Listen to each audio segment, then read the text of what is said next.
இந்த வானத்தையும் பூமியையும் உண்டாக்கின நம்முடைய தேவன் அனைத்தையும் செய்து முடிக்கும் ஆற்றல் உள்ளவராய் இருக்கிறார். அவரால் கூடாத காரியம் ஒன்றும் இல்லை. எத்தனை பேர் ஆமேன்னு சொல்றீங்க? பாவங்களை மன்னிக்க மனுஷகுமாரனுக்கு அதிகாரம் உண்டு. எத்தனை பேர் ஆமேன்னு சொல்றீங்க? அப்ப அவர் என்ன செய்திருக்கிறாரு? நம்முடைய பாவங்களை அகற்றி விட்டார். எல்லாம் சொல்லுங்க, என்னுடைய பாவங்கள் அகற்றப்பட்டு விட்டது, என்னுடைய மீறல்கள் அகற்றப்பட்டு விட்டது, என்னுடைய அக்கிரமங்கள் அகற்றப்பட்டு விட்டது. என் தேவன் என்னுடைய பாவங்களை கார்மேகத்தை போல, அங்க அழகா சொல்லப்படுது. எல்லாம் சொல்லுங்க, என் மீறுதல்களை மேகத்தை போலவும் என் பாவங்களை கார்மேகத்தை போலவும் என் தேவன் அகற்றி விட்டார். என் தேவன் அகற்றி விட்டார். என் தேவன் அகற்றி விட்டார். அப்ப நம்முடைய பாவம், மீறுதல், அக்கிரமம் எல்லாம் என்ன செய்யப்பட்டு விட்டது? அகற்றி விடப்பட்டது. என் தேவன் அதை அகற்றி விட்டுட்டார்.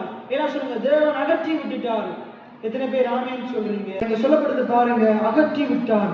இப்ப ஆண்டவர் சொல்றாரு, இந்த பாவத்தை நான் அகற்றிட்டேன், இப்ப நீ தைரியமா என்னிடத்துல வா, என்னிடத்துல திரும்பு, என் முகத்தை நோக்கி பாரு, என்னை நோக்கி பாரு. எத்தனை பேர் ஆமேன்னு சொல்றீங்க? இப்ப பாவத்தின் காரணமாக தேவனுடைய போக முடியல, எனக்கு தடுப்பு சுவரா இருக்குது, பிரிவினை சுவர் இருக்குது, மகிமையை இழந்து போயிட்டோம். இப்ப ஆண்டவர் சொல்றாரு, பாவத்தை நான் அகற்றிட்டேன், நான் அகற்றிட்டேன், நான் பாவத்தை அகற்றிட்டேன். ஐயா நீ கேட்கணும், நான் தான் ஒண்ணுமே செய்யலையே. நீ ஒண்ணும் செய்யல. என்னுடைய குமாரன், என்னுடைய ஒரே பேரான குமாரன் அனுப்பி கல்வாரி சிலுவையில உனக்காக அவர் எல்லாத்தையும் செய்து முடிக்கிட்டார். எத்தனை பேர் ஆமேன்னு சொல்றீங்க? அழகா சொல்லப்படுது. இப்ப ஆண்டவர் சொல்றாரு, உன்னுடைய பாவத்தை நான் அகற்றிட்டேன், நீ என்னிடமாய் திரும்பு, நீ என்னிடமாய் திரும்பு. இப்ப நம்ம என்ன செய்ய முடியும்?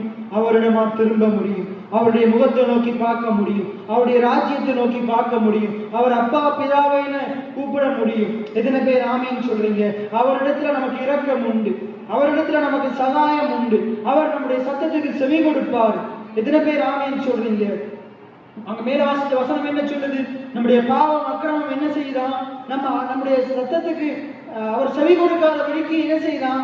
அவருடைய முகத்தை நமக்கு மறைக்குதான். ஆனா இங்க சொல்லுது, அவரே என்ன செஞ்சார்? நம்முடைய பாவத்தை அகற்றிட்டாரு. இனி அவருடைய முகம் நமக்கு மறைக்கப்படுவதில்லை, நாங்க அவருடைய முகத்தை நோக்கி பார்க்க முடியும். இன்னைக்கு படிச்ச உமது முகம் நோக்கி பார்த்தவர்கள் வெட்கப்பட்டு போவதில்லை. இன்னைக்கு நீங்க அவருடைய முகத்தை நோக்கி பார்த்து அவர் முகத்தை திருப்ப மாட்டார், அவர் உங்களை திருப்பி பார்ப்பார். இன்னைக்கு நீங்க அவரை நோக்கி கூப்பிட்டு அவர் தன்னுடைய செவியை திருப்ப மாட்டார், அவர் உங்களுக்கு செவி சாய்ப்பார். எத்தனை பேர் ஆமேன்னு சொல்றீங்க? ஏனென்றால் அவரே உங்களுடைய மீறுதல்களை அகற்றி விட்டார், அவரே உங்களுடைய பாவங்களை அகற்றி விட்டார், அவரே உங்களுடைய அக்கிரமங்களை அகற்றி விட்டார். எத்தனை பேர் ஆமேன்னு சொல்றீங்க? அப்ப உங்களுடைய ஜெபம் கேட்கப்படுமா, கேட்கப்படாது? உங்களுடைய ஜெபத்துக்கு